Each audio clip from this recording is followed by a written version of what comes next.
Nakikita nyo ba to? Kawawa naman po yung frog. Na ano siya, na-trap siya dito sa kulungan ng manok. Tulungan na. Kaya nga, tulungan natin. Kawawa naman, oh, may sugat na. Na ano siya.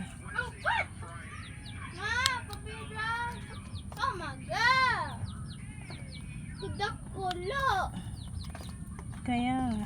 I wasn't even expecting that. Nakala ko mga maliliit lang. Ba't kudak kulo? Wait lang po, wait lang. Huwag masyadong magmadali.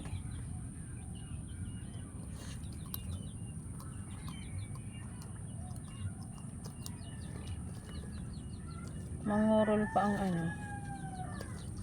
Yan. Konti na lang. Kasi kawawa naman po siya. Wait.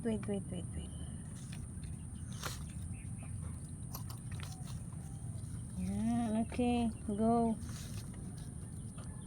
Go na po.